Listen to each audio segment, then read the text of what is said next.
আমি বিশ্ব মজুমদার। সোজা সাপটায় আপনাদের প্রত্যেককে স্বাগত। সালটা 2003। দেশ জুড়ে মুক্তি পেয়েছিল মুন্না ভাই MBBS, আর দেশ জুড়ে চর্চার কেন্দ্রে উঠে এসেছিল একটি শব্দ, গান্ধীগিরি। এই 2024-এ ভোটের বাংলার চর্চায় একটাই নাম, দেবগিরি। জয় শ্রীরাম বললে তিনি জড়িয়ে ধরেন, ভোটের প্রচারে গিয়ে প্রতিপক্ষের প্রশংসা করেন, তার সমালোচনা রেয়াত করে না নিজের দলকেও। সত্যি কি তিনি ব্যতিক্রমী, নাকি সবটাই আসলে অভিনয়? তৃণমূল কি একটু বেশি নরম তাদের অভিনেতা সাংসদের প্রতি? আর ঘাটার মাস্টার প্ল্যান, সেটা কি শুধুই কথার কথা? প্রশ্ন অনেক, উত্তর দেবেন যিনি, তিনি আমার সামনে। সোজা সাপটা দেব। দেব, নিউজ 18 বাংলায় সোজা সাপটায় আপনাকে স্বাগত। থ্যাংক ইউ বিশ্বদা, থ্যাংক ইউ সো মাচ। তোমার এই ইন্ট্রোডাকশনটা দেখে একটু ভয়ে আছি, তুমি না না, কিভাবে স্টার্ট করবে আর কি। তোমার দেখছি থায়ের উপরে যে যতগুলো পেপার আছে, প্রশ্নগুলো আছে, সেটা দেখেও ভয় লাগছে। আরে না রে ভাই, তুমি যেভাবে ব্যাট করছো, তুমি দেখছি সব বলই চালিয়ে খেলছো, কোনো তোমার চিন্তা নেই। না না, টাচ দেব, আজকাল রাজনীতি মানেই কুকথা, সীমানা ছাড়ানো আক্রমণ, কটাক্ষ, প্রতিপক্ষকে ব্যঙ্গ। সেই রাজনীতিতে আপনি ব্যতিক্রমী। দেব কি এমন নেতাই হতে চেয়েছিলেন? আমি বিশ্বদা একটা কথা বলি, আমি যেহেতু তোমাকে আমি অনেক দিন ধরে চিনি, আমার মুখ থেকে আপনি আপনি আসবে না। যতই তুমি আপনি আপনি করো, আমি ওই অভিনয়টা করতে পারবো না। ঠিক আছে, তাহলে তুমি চলো, যদি আমাকে তুমি তুমি বলো, তাহলে আমাদের কথা বলতে সহজ হবে, মনে হবে আমি নিজের লোকের সাথে কথা বলছি। বিশ্বদা, মানে কি বলি, মানে এইটা আমি কোথাও পুরোপুরি নেতাদেরকেও দোষ দেব না, কারণ যবে থেকে আমি রাজনীতিতে এসছি, আমি যে কুকথা শুনিনি, ভালো কথা শুনেছি সবসময় তা নয়। কিন্তু আমি 2014 থেকেই কুকথা শুনে শুনে অভ্যেস দিয়ে যাচ্ছে, বিরোধী দলকে চোর বলতে হবে, এই করতে হবে, সেই করতে হবে, তো বলে এসছে। এবং আমি পুরোপুরি দোষ নেতাদেরকেও দেবো না, কারণ এটা বলে বলে ওরা জিতে এসছে। জেতার যে সাহসটা, যে জানে কি এইটা বললে আমি জিতবো, যত বলবো তত বেশি ভোট পাবো, যত বলবো তত বেশি হাততালি পাবো, যত বলবো তত বেশি হেডলাইনে আসবো। আজকে আমার মনে হয় কুকথা বলার চলনটাই হয়েছে যবে থেকে এতগুলো নিউজ চ্যানেল হয়েছে, এবং জানে কুকথা বললেই আমি হেডলাইনে থাকবো। এমনি প্রচারে আমি সারাদিন আমি যদি প্রচার করি এই গরমের মধ্যে, আমি খুব কম হলেও আমি 200টা লোককে ছুতে পারবো। নেতাদের কথা বলছি, যদি বিশাল আয়োজন, বাস না পাঠিয়ে জোর করে লোক না আনানো হয়, তাহলে একটা নেতা, পলিটিক্যাল নেতা, সে খুব বেশি হলো 200 থেকে 500 লোকের সঙ্গে আলাপ বা কথা বলতে পারবে, বা তাদের কথা শুনতে পারবে। তাও জোর করে আনা, জোর করে, সবটাই জোর করে না, বাট আছে কিছু কিছু নেতা আছে, তাকে মানুষ সত্যি ভালোবাসে। সব দলেই আছে, আবার আমি এটা বলবো না শুধু আমার দলে আছে বা না, সব দলেও আছে। আজ কিন্তু বেশিরভাগ এই যে 200 থেকে 300 লোকের কাছে পৌঁছচ্ছে, কিন্তু সেটা তাদের কাজ হচ্ছে না, কিন্তু তাকে বিশাল বড় একটা লোকের কাছে পৌঁছতে হবে। এবং যদি বাংলার কথা, যদি আমরা বাংলাতে আছি, বাংলার মানুষের কাছে যদি হেডলাইনে পৌঁছতে হয়, তোমাকে এমন কিছু কথা বলতে হবে যেটা শিরোনাম হবে, যে এমন কিছু ভুলভাল কথা বা কুকথা বলতে হবে যেটা নিয়ে হেডলাইন হবে, তুমি জানো শিরোশট আমি মাসের কাছে পৌঁছে গেছি। তো দোষটা শুধু নেতাদের নয়, তোমাদের মতন এইটার সাংবাদিক যাদের হাতে ওই পাওয়ারটা আছে, কোনটা হেডলাইনে দেবো, কোনটা হেডলাইনে দেবো না। এবং আমি টিআরপি বা টাকার জন্য ব্যবসাটা করব না। এবারে কম্পিটিশন এমন একটা জায়গা চলে গেছে, সোশ্যাল মিডিয়াও আছে। সোশ্যাল মিডিয়া না, সত্যি কথা বলতে গেলে সোশ্যাল মিডিয়া আজকে কোনো ইম্পর্টেন্স নেই, মানে তাদের কোনো তো নাম থাকে না। সোশ্যাল মিডিয়া একটা একটা একটা একটা সোসাইটি, কিন্তু বিশ্বদের একটা নাম আছে। নিউজ 18 একটা ব্র্যান্ড, এই ব্র্যান্ডটাকে লোকে বিশ্বাস করে। এবার তুমি যদি একটা লোকের ভুল ব্যাখ্যাকে সারাদিন যদি চালাও, ওই ভুল লোকটা কিন্তু সাহস পাচ্ছে, কিন্তু কালকে হেডলাইনে থাকতে চাই। কিন্তু সোশ্যাল মিডিয়া ডিসটাকে তুমি অস্বীকার করতে পারবে না, অফকোর্স নট। বাট আমি তো সোশ্যাল মিডিয়া এত বড়, সোশ্যাল মিডিয়া আস্তে আস্তে তাদের নিজেদের মানে কি সম্মান হারাচ্ছে। কিন্তু আগে একটা সময় সোশ্যাল মিডিয়া ট্রোল হলে লোকে সারাদিন ভাবতো, ইস আমাকে ট্রোল করলো, ইস আমি কি করব, আমাকে কি করতে হবে। কিন্তু এখন সোশ্যাল মিডিয়া ট্রোলটা একটা ফ্যাশন, মানে ফ্যাশনের মতন হয়ে গেছে। এখন জানি কি ফেমাস হলেই ট্রোল হবে, কারণ ট্রোল সোশ্যাল মিডিয়া এবং রিনাউন্ড নিউজ চ্যানেলের মধ্যে তফাৎ আছে।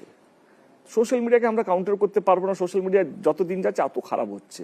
কিন্তু নিউজ 18-এর মতন, আমি তোমার চ্যানেলটা বলছি না, আমি জেনারেল বলছি, নিউজ চ্যানেলগুলো না, আমাদের কোথাও একটা তো মাপকাঠি থাকে, কোথাও একটা আমাদের লক্ষণ রেখা রেসপন্সিবিলিটি থাকে। শুধু নেতাদের নয়, এবং ভোটারদেরকেও বলবো, তারা ভোট দিয়ে দিয়ে সেই নেতাদের সাহস বাড়িয়েছে। নিউজ চ্যানেলগুলো সেই নেতাদেরকে এতবার দেখিয়েছে, কেউ যদি বলে ডাকাত রানী, কেউ বলে চরম চরম, সেগুলোকে এতবার ফোকাস করে দেখিয়েছে। তারা জানে কালকে আমাকে হেডলাইনে আসতে গেলে মঞ্চ থেকে এমন কথা বলতে হবে, তবে আবার বিশ্বদাস সেটাকে নিয়ে সন্ধ্যে 9টার সময় একটা চর্চা বসবে, ডিবেট বসবে। আমার মা এটাকে দাঙ্গল বলে আমার বাবা দেখে, মা কিছুতেই সহ্য করতে পারে না নিউজ চ্যানেল, বাবা একদম নিউজ চ্যানেল দেখে। মা বলে কি করে এরা, কুকুর বিড়ালের মতো কেউ কারো কথা শুনে চিৎকার করে, এ করে ও করে। আরে আমি যদি একটা ডিবেট করি, ডিবেটটা যখন শেষ হবে তার সলিউশনটা নিয়ে বেরোবো, কিন্তু সলিউশন কেউ দিতে পারে না, লাস্ট অব্দি চিৎকার করে। অ্যাঙ্কার বলে ও আচ্ছা ঠিক আছে, কালকে দেখা হবে আবার 9টার সময়, আবার ঝগড়া চলতে থাকবে। তো আমার মনে হয় পুরোপুরি না, এটা একটা সিস্টেম হয়ে গেছে। এই সিস্টেমের মধ্যে তুমি যতটা দোষী, আমি অতটাই দোষী, এবং আমার ভোটাররা অতটাই দোষী। পর্দার হিরো দেব, তুমি কি রাজনীতিরও হিরো হতে চাও? না, আমি রাজনীতিতে ব্যাক বেঞ্চার হতে চাই। কারণ আমার মনে হয় কি, রাজনীতি এমন একটা সাবজেক্ট, তুমি যত সামনে যাবে অত তোমার শত্রু বাড়বে। এবং শত্রু এটা নয় কি বাইরে থেকে আসবে, এটা তোমার নিজের দলেরও শত্রু থাকতে পারে। কারণ কেউ কাউকে ছাপিয়ে গেলে, মানে আমি এটা দেখেছি, মানে তুমি 3বার পরপর যদি ফ্রন্ট পেজে থাকো, তুমি ভেবে নাও তারপর দিন তোমার কপালে দুঃখ আছে। কিন্তু আর দলের লোকের এই পেছনে ছুরি নিয়ে ঘুরছে। ছুরি বলবো না, বাট রাজনীতি না খুব ডিফিকাল্ট একটা সিস্টেম, কিন্তু কেউ কাউকে এগিয়ে যেতে দেয় না। মানে হয় না কি কাঁকড়াও বলবো না, এটা আমার আমার বাংলায় নয়, কিন্তু ভারতবর্ষ জুড়ে আজ আজকে কথার কথা, আজকে ট্রেন উদ্বোধন করছে প্রাইম মিনিস্টার, আমরা রেলওয়ে মিনিস্টারকে দেখতেই পাচ্ছি না। আমি বলছি না শুধু তৃণমূল কথা, ওভারঅল।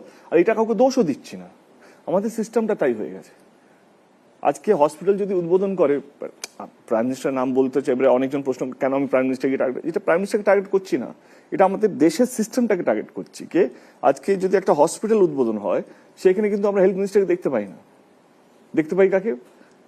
প্রাইম মিনিস্টার লেভেলের লোককে, বা প্রাইম মিনিস্টারকেই দেখতে পাই। কথার কথা, আজকে যদি রাম মন্দির উদ্বোধন হচ্ছে, আমরা কোনো বড় পুরোহিতকে দেখতে পাচ্ছি না, কাকে দেখতে পাচ্ছি? প্রাইম মিনিস্টারকে দেখতে পাচ্ছি। তো ইটস ভেরি ক্লিয়ার, ভারতবর্ষে পলিটিক্স, এটা কোনো টিএমসি, বিজেপি, সিপিএম, কংগ্রেসের কথা বলছি না, বা সাউথে যে পার্টিগুলো আছে সেই পার্টিগুলোর কথা বলছি না। এটা নিয়ম হয়ে গেছে কি, রাজনীতির মধ্যে যতক্ষণ না তোমার বাপের পার্টি হোক, বা তোমার নিজেদের আত্মীয়দের পার্টি হোক, বা যেখানে তোমার একটা 100% তোমার পুরো পাওয়ার আছে, যদি না থাকে, যে কোনো পার্টি হোক, যত বড় বড় নেতা আছে, যারা যদি 4বার যদি হেডলাইনে থাকে, বাইরে থেকে হয়ে বিরোধী দল লাগবে না, নিজের দলই যথেষ্ট ভালোবাসা দেওয়ার জন্য। সম্প্রতি শিলিগুড়িতে একটা ঘটনা ঘটেছিল যে বিমানবন্দরের বাইরে এক ব্যক্তি আপনার দিকে তাকিয়ে, তোমার দিকে তাকিয়ে জয় শ্রীরাম বলতে শুরু করেছিল, তুমি তাকে জড়িয়ে ধরলে। আমরা সেই লোকটির কাছে গিয়েছিলাম, কি বলছে, হ্যাঁ কি বলছে একবার শুনবো। আমার খুব ভালো লেগেছে, উনি একজন অভিনেতা। তারপর গিয়ে উনি যে সৌজন্য ভাব দেখিয়েছে, আমি তার প্রতি খুবই অপূর্ব। ওনার ব্যবহার, ওনার সব কিছু, উনি খুব সুন্দর করে এসে আমাকে হাত ধরে আমার গলা জড়িয়ে ধরেছে, আমার খুব ভালো লেগেছে। কিন্তু আরও যে তৃণমূলের নেতা নেত্রীরা আছে, যে জয় শ্রীরাম বললে তারা এত ক্ষুব্ধ হয়ে যাচ্ছে কেন, আমি সেটাই বুঝে পাই না। কি বলবে? আমি তৃণমূলের প্রশ্নটা পরে দেবো। আমার মনে হয় এটা তো বেসিক, আজকে বেসিক্সটাই মনে হচ্ছে খুব অ্যাবনর্মাল, নর্মালটাই অ্যাবনর্মাল মনে হচ্ছে আজকে। একটা ছোট এক্সাম্পল দিয়ে বোঝাতে পারলে হয়তো বুঝতে পারবে। একটা সময় ছিল যেখানে জিতের ফ্যান ক্লাব আর আমার ফ্যান ক্লাব প্রচুর মারপিট করতো। ভারতী সিনেমার আগে মাথাটা ফাটিয়ে দিয়েছিল, এবং আমি জিদ্দাকে ফোন করি, কে দেখো তোমার ফ্যান ক্লাব একটু মারপিট বেশি করছে, এবং বলে ঠিক আছে চল লেটস সিট ডাউন। আমরা বসলাম, আমরা দুটো ফ্যান ক্লাবকে বললাম কি তোমরা মারপিট করো, এটা তো বাংলা ছবি, কেউ একটু বেশি করবে, কেউ কম করবে, কিন্তু ফাইট করে আলটিমেটলি বাংলা ইন্ডাস্ট্রি কোনো লাভ হচ্ছে না। আমি আর জিদ্দা তো খুব ভালো আছি, আমরা যখন দেখো হাত মেলাই, we have mutual respect for each other. তোমরা কেন লড়ছো? রাজনীতি তো এটা তুমি বলতে চাইছো? অফকোর্স এটা। আজকে আমি যদি একটা মানুষকেও যদি আমার ব্যবহার দিয়ে চেঞ্জ করতে পারি, বা আমার কথাবার্তা দিয়ে যদি কাউকে মোটিভেট করতে পারি, তো ভুল কোথায়? আর নেতাদের কাজটা কি? নেতাদের কাজ, অভিনেতার কাজ দুটো আলাদা। আমরা স্বপ্ন বিক্রি করি, যদি অভিনেতা হয়, অভিনেতা কি করে? অভিনেতা স্বপ্ন বিক্রি করে। কি আমরা এরকম নাচতে পারি, যখন গান হবে তারা সেই স্বপ্নটা দেখে আমিও নাচতে পারি। স্ক্রিপ্টেড। কারেক্ট, স্বপ্ন দেখানো। তো নেতাদের অভিনেতাদের কাজ হচ্ছে স্বপ্ন দেখানো, আর নেতাদের কাজ হচ্ছে স্বপ্নগুলো সত্যি করা। কে আমার বাড়ির সামনে রাস্তাগুলো কবে হবে জানি না, কিন্তু নেতার কাজ হচ্ছে সেই স্বপ্নটা সত্যি করা, কিনা এই কাজটা হবে।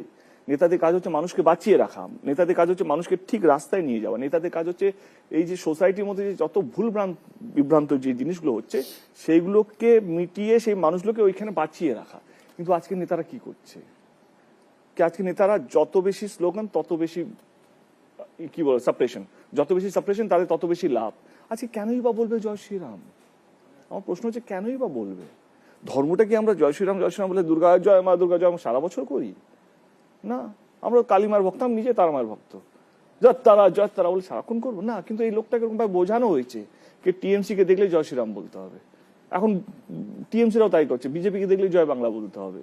তো কোথাও যেন না, আমার মনে হয় কি নেতারা কোথাও যেন মানুষকে ডিভাইড অ্যান্ড রুল, যেটা ব্রিটিশ করে গেছে, আজকে দিনে ইন্ডিয়ান পলিটিক্স এই ডিভাইড অ্যান্ড রুলে করছে। তাহলে ও আমাকে চেনেই না, আমি ওকে চিনি না, কেন আমাকে জয় শ্রীরাম বলতে গেল? আমরা এয়ারপোর্টে দাঁড়িয়ে আছি, এমন নয় কি মন্দিরে দাঁড়িয়ে আছি, এয়ারপোর্টে দাঁড়িয়ে কেউ জয় শ্রীরাম আমি বেরোলে বলবে, কারণ ওকে এই নেশার মধ্যে আছে। দেখ, কেউ বিজেপি না টিএমসি থেকে কেউ বেরোলেই জয় শ্রীরাম বলতে হবে। এবং আজকে আমিও দেখি জয় বাংলা জয় বাংলা, এবারে আমি ভাবছি এটা ভুল, সবাই ভুল, এই মানুষগুলো সবাই ভুল। এখানে জয় শ্রীরাম বা জয় বাংলা লড়াইটা হচ্ছে না, এই লড়াইটা হচ্ছে কে মানুষকে ভালো রাখবে, তোমাদেরকে কে ভালো রাখবে।